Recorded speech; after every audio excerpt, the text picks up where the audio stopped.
પારડીના national highway પર એક પાછળ એક 5 કાર અથડાઈ ત્યારે ટ્રાફિક નિયમોનું પાલન ન કરતા અકસ્માત સર્જાયો હતો। વલસાડ જિલ્લાના પારડી તાલુકાના મામલતદાર કચેરી સામે નેશનલ હાઈવે નંબર 48 પર શુક્રવારે સાંજના સમયે એક પછી એક 5 વાહનોનો અકસ્માત સર્જાયો હતો। અકસ્માતમાં સદનસીબે કોઈ જાનહાનિ થઈ ન હતી, પરંતુ તમામ વાહનોમાં ભારે નુકસાન થયું હતું। ઘટના સ્થળ પરથી માહિતી જાણવા મળ્યા મુજબ વાહન ચાલકોએ ટ્રાફિક નિયમો મુજબ યોગ્ય અંતર ન જાળવતા આ અકસ્માત સર્જાયો હતો। ચાલકો એકબીજાની ખૂબ જ નજીક વાહન ચલાવી રહ્યા હતા, જેને કારણે અચાનક બ્રેક મારવી પડતા પાંચેય વાહનો એકબીજા સાથે ધડાધડ અથડાયા હતા।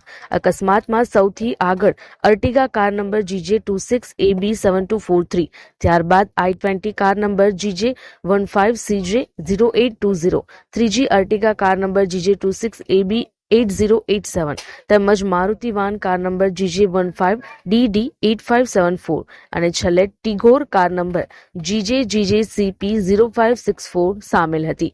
અકસ્માતને કારણે હાઈવે પર ટ્રાફિક જામની સ્થિતિ સર્જાઈ હતી। આ ઘટનાની જાણ થતાં પારડી પોલીસ તાત્કાલિક ઘટના સ્થળ પહોંચી હતી અને અકસ્માતગ્રસ્ત વાહનોને રસ્તાની બાજુએ ખસેડી ટ્રાફિક જામ હળવો કરાવી વાહન વ્યવહાર ફરી ચાલુ કરાવાયો હતો।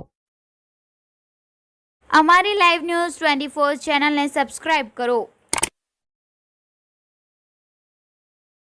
બેલ આઇકોન દબાવો જેથી આવનાર ન્યૂઝ અપડેટ્સની નોટિફિકેશન આપ સુધી સૌથી પહેલા પહોંચે।